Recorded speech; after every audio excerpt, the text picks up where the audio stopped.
نحمده ونصلي على رسوله الكريم اما بعد فاعوذ بالله من الشيطان الرجيم بسم الله الرحمن الرحيم رب اشرح لي صدري ويسر لي امري واحلل عقدة من لساني يفقهوا قولي. قالوا، وہ کہنے لگے، اِنَّكَ لَأَنْتَ یوسف، کیا تم ہی یوسف ہو؟ ہائے کیا تم یوسف ہو؟ قال انا یوسف، کہا ہاں میں ہی یوسف، وہذا اخی، اور یہ میرا بھائی. قد من اللہ علینا، اللہ نے ہم پر بڑا احسان کیا. اسے اللہ کا احسان بتاتے، فوراً اللہ کا احسان یاد کرتے. انہو، بے شک وہ، من یتقی، جو تقوی اختیار کرتا ہے، ویصبر، اور صبر کرتا ہے. یہ دو کوالٹیز ہیں جس میں. فإن اللہ، تو بے شک اللہ تعالی، یقیناً اللہ تعالی، لا یضیع، نہیں ضائع کرتا، اجر المحسنین، محسنین کا اجر. پوری کہانی کا خلاصہ ہے یہ دو لفظ، من یتقی و یصبر. کامیابی کی ضمانت تقوی، خدا کا خوف اور صبر. دنیا اور آخرت کی کامیابی کے لیے یہی دو راز ہیں. من یتقی، جو اللہ سے ڈرے گا، تقوی کرے گا، اور اللہ کا ڈر ہی انسان کی زبان بند رکھتا ہے نا. ویصبر، اور صبر کرے گا تکلیفوں پہ، پریشانیوں پہ، لوگوں کی اذیتوں پہ. فإن اللہ لا یضیع اجر المحسنین، تو اللہ محسنین کا اجر ضائع نہ کرے گا. صبر اور تقوی کا نتیجہ ہمیشہ اچھا ہوتا ہے. یہ ساری بات کتنی لمبی ہے، کتنا لمبا لیکچر ہے، کچھ بھی نہیں، ایک جملہ ہے لیکن اتنا مؤثر ہے. قالو، بھائی اقرار کر لیتے، تاللہ، قسم اللہ کی، لقد آثرک اللہ علینا، اللہ نے تجھے ہم پر ترجیح دی ہے. بھائی کی بڑائی تسلیم کر لی. وہ جو نحن عصبہ کہتے تھے آج مان گئے کہ اللہ نے تجھے کو ترجیح دی. وَإِن كُنَّا لَخَاطِئِينَ، اور بے شک ہم ہی خطا کار تھے. یہ وہی اقرار ہے جو حضرت آدم نے کیا تھا، ربنا ظلمنا انفسنا. اور یہ بھی کیا کہتے ہیں، ان کننا لخاطئین، یقیناً غلطی ہماری تھی. قال، یوسف علیہ السلام نے کہا، کوئی آر نہیں دلائی، ہاں ہاں بالکل تمہاری، دیکھا نا مان گئے آج، شکر ہے مانے تو صحیح. ایک یہ انداز ہوتا ہے. اور دوسرا انداز کیا تھا، قال، کہا، لا تثریب علیکم اليوم، کوئی الزام نہیں تم پر آج کے دن. یغفر اللہ لکم، دعا دیتے ہیں اللہ تم کو معاف کر دے. کتنی اعلیٰ ظرفی کا ثبوت ہے. وَهُوَ أَرْحَمُ الرَّاحِمِينَ، اور وہ سب سے بڑا رحم فرمانے والا ہے. اعلیٰ اخلاق کیا ہے، دوسرے کی غلطی کو معاف کر دینا. اور نہ صرف یہ کہ معاف کرنا بلکہ دعا بھی دینا. لیکن یہ اسی وقت ہو سکتا نا جب دوسرا تسلیم کرے، اعتراف کر لے. حضور صلی اللہ علیہ وسلم نے جب مکہ فتح کیا تو وہاں کے لوگوں سے پوچھا، تم مجھ کو کیا سمجھتے ہو، میرے بارے میں کیا خیال ہے؟ کیونکہ انہوں نے بھی تو آپ کو دیس نکالا کیا تھا نا. تو انہوں نے کہا، ہمارے چچا کا بیٹا، کرم اور رحم والا، یعنی ہم آپ کے بارے میں یہ رائے رکھتے ہیں. آپ صلی اللہ علیہ وسلم نے فرمایا، اب میں تم پر کوئی الزام نہیں رکھتا، میں تم کو کچھ نہیں کہتا. آپ صلی اللہ علیہ وسلم ابھی سفر میں تھے کہ راستے میں ابو سفیان اور ابن امیہ آپ کو مل گئے. یہ وہ لوگ تھے جنہوں نے حضور صلی اللہ علیہ وسلم کو سخت ترین سزائیں دی تھی. آپ نے دیکھا اور کچھ نہ کہا، یعنی جان کے دشمن آپ کو رستے میں ملے، کچھ نہیں کہا. حضرت ام سلمہ نے عرض کیا، یا رسول اللہ صلی اللہ علیہ وسلم، ابو سفیان آپ کے حقیقی چچا کا بیٹا ہے اور عبداللہ حقیقی پھپھی عاتکہ کا لڑکا. آپ کے دریائے کرم سے ان کو محروم نہ رکھا جائے. ان ہر دو نے آپ کے سامنے آ کر یہی آیت پڑھی، تاللہ لقد آثرک اللہ علینا، اللہ کی قسم اللہ نے تجھے ہم پر فوقیت دی. وَإِن كُنَّا لَخَاطِئِينَ، ہم غلطی پر تھے. انہوں نے بھی اعتراف کیا تھا. آپ نے حضرت یوسف علیہ السلام کے الفاظ میں جواب دیا اور فرمایا، لا تثریب علیکم اليوم، تم پر کوئی الزام نہیں. ابو سفیان پر آپ کی شان رحمت کا بڑا اثر ہوا اور برجستہ اشعار میں آپ کی شان کو اور اپنی ہدایت کے واقعے کو بیان کیا ہے. لا تثریب علیکم اليوم. اور دین تو اسی سے پھیلتا ہے. اگر آپ معاف نہیں کر سکتے نا تو دین آگے نہیں پھیل سکتا. اور جو اللہ کی خاطر معاف کر دے. اور پھر آپ دیکھیں کہ رشتہ داروں کو معاف کرنا یہ زیادہ مشکل کام ہوتا ہے نا. باہر کے لوگوں کو معاف کرنا آسان ہوتا ہے. زندگی بھر ہم معاف نہیں کرتے ایک دوسرے کو. مثلا شادی کے شروع میں کچھ کوتاہی بہو سے ہو جاتی ہے, کوئی ساس کی غلطی ہوتی ہے. ہوتا کیا ہے, وہ دن بدن پختہ ہوتی چلی جاتی ہیں, بڑی ہوتی چلی جاتی ہیں. نہ بزرگ بچوں کو معاف کرتے ہیں, نہ بچے بڑوں سے عزت کا معاملہ کرتے ہیں. ایسی گانٹھیں پڑتی ہیں کہ مرتے دم تک معاف نہیں کرتے ایک دوسرے کو. دنیا کی زندگی بھی تلخ ہو جاتی ہے, اور آخرت میں بھی ظاہر حساب ہوگا جو زیادتی کرے گا. اگر کوئی بہو کو بیٹی نہیں سمجھتا اور بیٹی جیسا درجہ نہیں دیتا, اپنی بیٹی کو تو معاف کر دیتے نا. ہم کتنی دفعہ معاف کرتے ہیں اپنے بچے, اپنی بیٹی. کیا کبھی قصور نہیں کرتی؟ کرتی ہے نا. کتنے بچے کیسی کیسی بدتمیزیاں بعض اوقات کر رہے ہوتے ہیں, کتنا ستاتے ہیں. اس کے باوجود ہم ان کو گلے سے لگاتے ہیں اور حقیقی معنوں میں محبت کرتے ہیں. لیکن بہو بھی ایک بیٹی ہوتی ہے, مگر اس کے بارے میں ہم بھول جاتے ہیں. اسی طرح اپنی ماں 2 لگا دے تو ہم کہتے ہیں کوئی بات نہیں. آپ نے بچوں کو نہیں دیکھا, ذرا سی پٹائی کریں آپ, وہ روئیں گے, دھوئیں گے, تھوڑی دیر موڈ آف کریں گے, چپ کے بیٹھے رہیں گے, پھر تھوڑی دیر کے گلے سے لگ جائیں گے. لیکن یہی بات اگر بہو کے ساتھ ہو تو بہو پلٹ کے نہیں جائے گی. کاش ان رشتوں میں بھی حسن پیدا ہو جاتا ہے, اور ایک دوسرے کو معاف کرنے اور ایک دوسرے کو عزت دینے کی بات ہوتی, تو اپنی ہی زندگی پرسکون ہو جائے.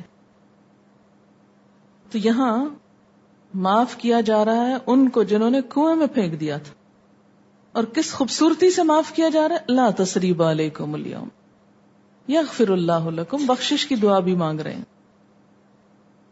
ہمارے پاس ایک دن ایک مسئلہ آیا کہ ایک خاتون کا, کہ وہ اپنی زندگی میں اپنی تجہیز و تکفین کسی ٹرسٹ کے حوالے کرنا چاہتی تھی, کیونکہ وہ اس قدر خوفزدہ تھی کہ معلوم نہیں کہ سسرال مرنے کے بعد اس سے کیا معاملہ کریں, اسے دفن بھی کریں کہ نہ کریں.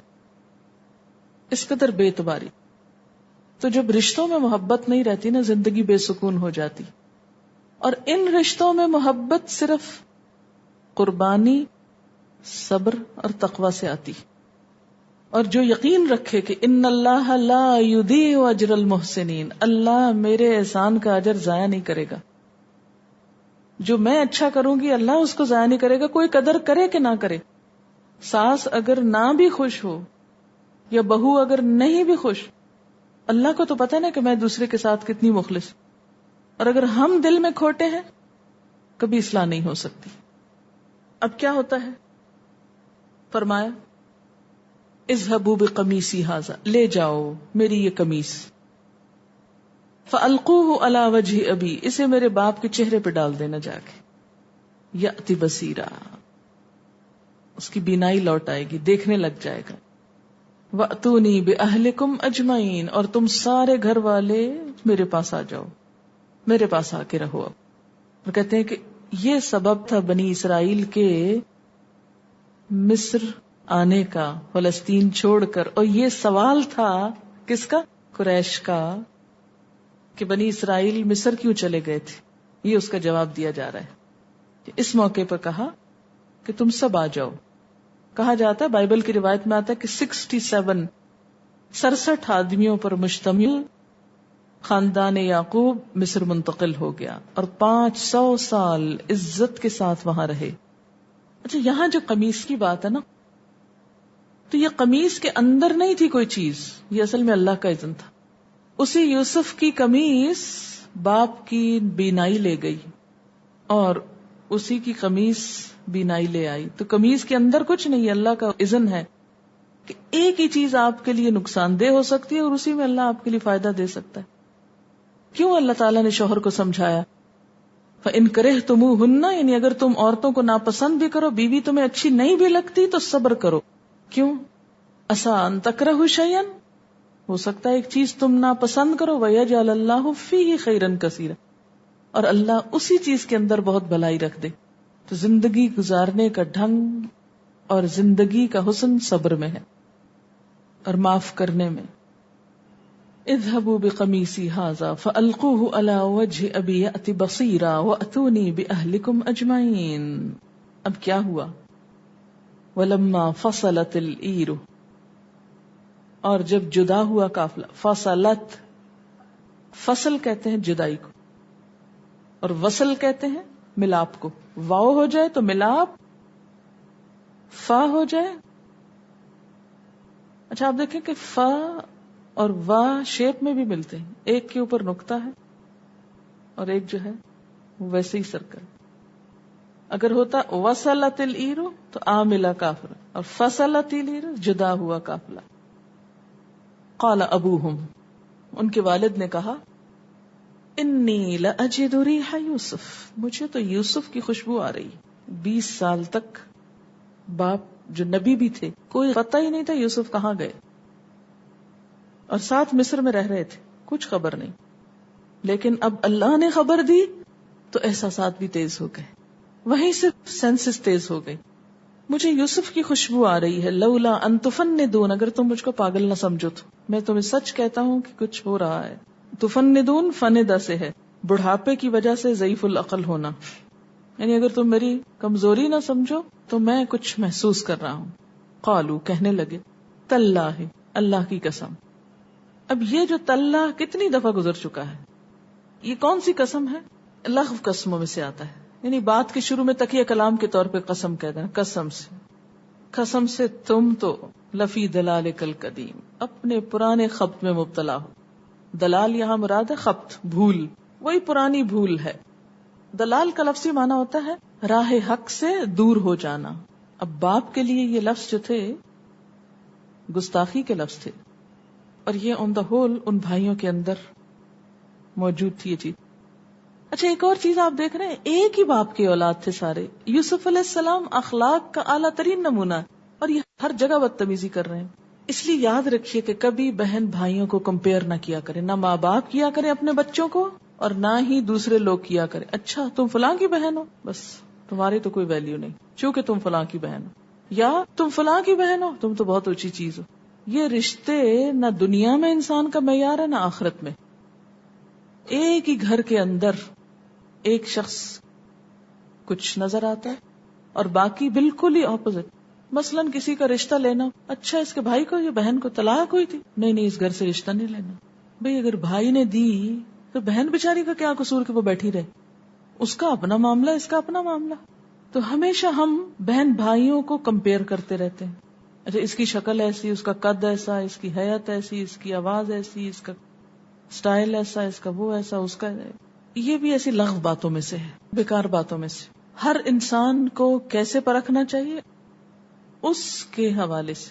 اچھا بعض اوقات ایسا ہوتا ہے نا کہ جیسے ایک خاندان میں ایسے بہن بھائی ہو جاتے ہیں کہ جو بہت غلط کام کرتے ہیں، آپ کے سمجھانے کے باوجود وہ غلط کر رہے ہوتے ہیں. مثلا کسی نے کسی کو قتل کر دیا، اب وہ پورا خاندان بدنام ہو گیا. اب اگر اسی خاندان میں سے کوئی نیک بننا بھی چاہتا تو زمانہ ان کو نیک بننے نہیں دیتا. وہ کہتا نہیں تم تو نیک ہونے کا کوئی حق نہیں رکھتے کیونکہ تمہارے بھائی نے ایسے کیا. بھائی نے کیا تھا نا، باقیوں نے تو نہیں کیا تھا. جنرلائز نہیں کرنا چاہیے چیزوں کو. ہر شخص مختلف ہے، الگ انڈیویجول ہے. اس سے بعض اوقات لوگ احساس کمتری میں مبتلا ہو جاتے ہیں. وہ کوئی اچھا کام کرنا چاہتے کر نہیں سکتے، کیوں؟ اسی شرم میں مارے جاتے ہیں کہ چونکہ وہ ایسا ہے تو اس لیے باقی بھی ایسے ہی ہوں. اب کیا ہوا کہ فلما ان جاء البشیر، جب قافلہ آ گیا، خوشخبری لانے والا لایا قمیص، القاہ علی وجہہ، اس کے چہرے پہ ڈالا، فرتد بصیرا، اس کی نگاہ کھل گئی. قال الم اقل لکم، کہا میں نے تم سے کہا نہ تھا، انی عالم من اللہ ما لا تعلمون، میں اللہ سے وہ باتیں جانتا ہوں جو تم نہیں جانتے. میں نے تم سے کہا نہ تھا کہ جو میں جانتا ہوں وہ تمہیں نہیں معلوم. قالوا، انہوں نے کہا، یا ابانا، اے ہمارے ابا جان، استغفر لنا ذنوبنا، ہمارے لیے ہمارے رب سے گناہوں کی معافی کی درخواست کرو، ہمارے لیے استغفار کیجیے، انا کننا خاطئین، ہم خطا کار تھے. اب بار بار اعتراف ہو رہا ہے اور استغفار کی درخواست ہو رہی. اب یہ ایک عاجزی کا اظہار ہے. قال سوف استغفر لکم ربی، کہا ان قریب میں تمہارے لیے استغفار کروں گا. اسی وقت کیوں نہیں کی؟ وعدہ کیوں کیا کہ زیادہ قبولیت کے وقت، تہجد کے وقت کروں گا. انہ هو الغفور الرحیم، بے شک وہ غفور الرحیم ہے. فلما دخلوا علی یوسف، اب سب چلے گئے یوسف علیہ السلام کے پاس، باپ ماں بھائی سب. آوا الیہ ابویہ، اس نے پاس بلا لیا اپنے والدین کو. کہتے ہیں کہ یوسف علیہ السلام کی والدہ فوت ہو چکی تھی، یہ ستیلی والدہ تھی، لیکن ان کو بھی وہی مقام دیا جو اپنی ماں کا تھا. ہمارے ہاں تو ستیلی ماں کیا ہے؟ ایک گالی ہے، ظلم کی پوٹلی ہے، اس میں تو کوئی خیر ہو نہیں سکتی. لیکن پھر وہی انصاف کی نظر ہونی چاہیے. جہاں غلطی ہے غلطی ہے، جہاں نہیں تو بے وجہ میں صرف اس ٹائٹل کو دیکھتے ہی فیصلہ نہیں کر لینا چاہیے. جب تک کسی شخص کو انڈیویجلی پرکھ نہ لے، اچھا ہے تو اچھا ہے، برا ہے تو برا ہے. آوا الیہ ابویہ وقال ادخلوا مصر، اور کہا داخل ہو جاؤ مصر میں، اس شہر میں، انشاءاللہ آمنین، انشاءاللہ امن سے رہو گے. ورفع ابویہ علی العرش، اور اپنے والدین کو تخت پر بٹھایا. یوسف علیہ السلام نے اپنے والدین کو اپنے ساتھ بٹھایا. یہ نہیں کہا میں بادشاہ ہوں اور تم والدین ہو تو نیچے بیٹھو. یہی ادب ہے، یہی احترام ہے کہ انسان کسی بھی مقام پہ پہنچ جائے، کچھ بھی ہو، لیکن والدین کی اپنی اہمیت ہوتی. ہمارے ہاں کیا ہوتا ہے، اگر کوئی بچہ ترقی کر کے کسی بڑے عہدے پہ جا پہنچے، زیادہ مالدار ہو جائے، اور ماں باپ غریب ہوں تو وہ پہچاننے سے انکار کر دیتے. کبھی ان کو چوکیدار بتاتے ہیں، کبھی ان کو کچھ اور بتاتے ہیں. گھر میں رکھنے پہ تیار نہیں ہوتے کہ اس سے ہمارے اسٹیٹس پہ فرق آئے گا. لو یہ ان کے یہ ماں باپ، یہ اصل تھی ان کی. ماں باپ تو ماں باپ ہیں. وَخَرُّوا لَهُ سُجَّدًا، اور وہ سب جھک گئے. یہ سجدہ تعظیمی تھا، یعنی بو ڈاؤن کرنا. سجدے سے مطلب ضروری یہ نہیں ہوتا کہ زمین پہ پیشانی اور ناک رکھ کے، دونوں ہاتھ رکھ کے پراپر طریقے سے سجدہ کرنا. سجدہ کا لفظی معنی ہوتا ہے جھک جانا. وَخَرُّوا لَهُ سُجَّدًا، اور وہ اس کے آگے سجدے میں گر پڑے، یعنی جھک گئے. یعنی کھڑے کھڑے، جیسے آپ نے دیکھا ہوگا پہلے بادشاہوں کے سامنے کیا کرتے تھے، آداب کہتے ہوئے ذرا سا جھک جاتے، جھک گئے. وقال، اور کہا، کس نے؟ یوسف علیہ السلام نے. کیا؟ یا ابتی، اے ابا جان، ھذا تأویل رؤیایا، یہ میرے خواب کی تعبیر ہے، یہ دیکھا تھا میں نے. کتنے سال بعد تعبیر ملی؟ من قبل، اس سے پہلے. قد جعلها ربی حقا، میرے رب نے اس کو سچا کر دیا. آزمائشوں سے گزرنے کے بعد سچا ہوا خواب. ہم کیا کہتے ہیں، آج اچھی چیز دیکھیے تو بس کل مل جائے، اگر نہیں تو یہ اللہ کی بات سچی نہیں. اب اللہ تعالیٰ جیسے کہتے ہیں نا، ان اللہ لا یضیع اجر المحسنین، تو ہمیں کتنوں کو یقین ہے کہ اس کے اوپر ہم انحصار کر کے محسن بنے. ہم کیا سوچتے ہیں، کوئی فائدہ نہیں ہوا اتنا اچھا بننے کا، پلٹ چلو وہیں جہاں تھے پہلے. نہیں، اللہ کا وعدہ جھوٹا نہیں، لیکن ہر وعدے کے پورے ہونے کا ایک وقت ہے. اب مثلا آپ ایک درخت لگاتے ہیں آم کا، روز اس کو پانی دیتے ہیں، اس کی لک آفٹر کرتے ہیں، سال گزر جاتا ہے، کہتے لو سال ہو گیا میں اس کے ساتھ محنت کر رہا ہوں، کوئی پھل نہیں لگا، کوئی فائدہ نہیں، اٹھاؤ کھیڑو پھینکو اس کو، جان چھڑاؤ. ایسے شخص کی قسمت میں نہیں ہے پھل کھانا، جو اس کے ساتھ 6 سال ساتھ محنت کرے اور صبر کے ساتھ جمع رہے. کوئی نہیں، بڑا ہوگا تو دے دے گا پھل، وہی شخص پھل کھا سکتا ہے اس کا. اچھا، ہم اپنے بچوں سے بھی بہت جلدی مایوس ہو جاتے، یہ ابھی فرشتے نہیں بنے، انہوں نے کچھ بھی نہیں بننا، بس ختم. نہیں، کسی کی بھی اصلاح میں بہت صبر کی ضرورت ہوتی. ٹھیک ہو جائے گا. پھل آنے میں ہمیشہ دیر لگتی. کیوں؟ اس لیے کہ اگر چھوٹے سے پودے پہ پھل لگ جائے نا تو اس کو بھی لے ڈوبے، اس کو بھی ختم کر دے. اور ایسا ہی ہوتا ہے، جس کا تنا مضبوط نہیں ہوا، جس کی بنیاد جڑ مضبوط نہیں ہوئی، وہ پھل کیسے اٹھا سکتا ہے اپنے اوپر؟ وقد احسن بی، اور اس نے میرے ساتھ احسان کیا. احسن بی اذ اخرجنی، جب اس نے نکالا تھا مجھ کو من السجن، قید خانے سے. اب یوسف علیہ السلام سارے گزشتہ واقعات کا ایک ذکر کر رہے ہیں. اب دیکھیے سٹائل پچھلی زندگی کی کہانی سنانے کا.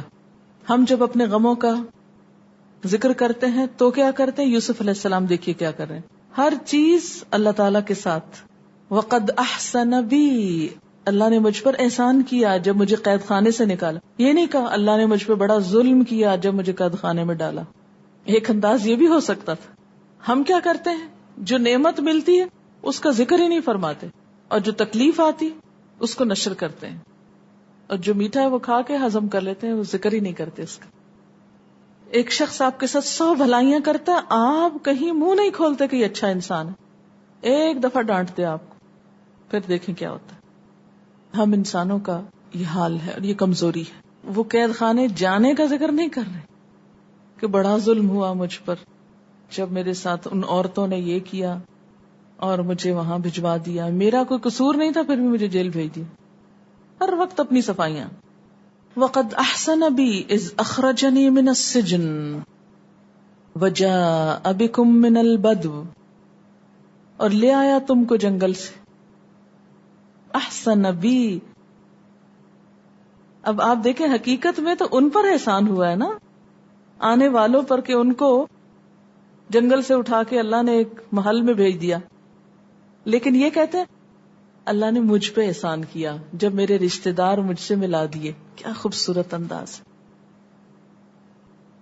کتنی پازیٹو سوچ. یہ بھی کہہ سکتے تھے نا، دیکھو اللہ نے تم پہ احسان کیا کہ یہاں آ گئے، کن حالات میں تم رہتے تھے. آپ دیکھیں کہ کبھی ہم ایسا کریں کہ زندگی میں اللہ ہم کو بہت کچھ دے، پھر ہم اپنے کچھ رشتہ داروں، کچھ عزیزوں، دوستوں کے لیے بھلائی کا سبب بنے، ان کی خیر خواہی کا، ہمارے ذریعے ان کے کچھ فائدے ہو جائیں، تو ہم کیا کہتے ہیں؟ میں نے تم پہ یہ احسان کیا، میں نے تم کو نوکری دلوائی، میں نے تم کو کاروبار لگایا، میں نے تمہیں گھر بنا کے دیا. یہ نہیں کہتے اللہ کا احسان مجھ پر جس نے مجھے توفیق دی کہ میں نیکی کر سکوں. یہ دو مختلف کردار ہیں، یہ اخلاق کے دو رخ ہیں. ایک طریقہ اختیار کرنے والوں کے لیے اجر ہی اجر ہے، اور دوسرا طریقہ اختیار کرنے والوں کا اجر بھی ضائع ہے، کیا کرایا بھی ضائع ہے. وقد احسن بی اذ اخرجنی من السجن وجاء بکم من البدو، تم کو جنگل سے اٹھا لایا. من بعد ان نزغ الشیطان بینی و بین اخوتی، اس کے بعد کہ وسوسہ ڈالا تھا شیطان نے میرے اور میرے بھائیوں کے درمیان. یہ ایک شیطانی عمل تھا کہ میرے بھائی مجھ سے حسد کر رہے تھے. یہ بڑے اچھے انسان ہیں، بس شیطان نے پھسلا لیا تھا. ہم میں سے کتنے ایسی بات کہتے کہ یہ بڑے اچھے لوگ ہیں، بس شیطان نے ذرا سا ان کو رستے سے ہٹا دیا تھا، آف دا ٹریک چلے گئے تھے.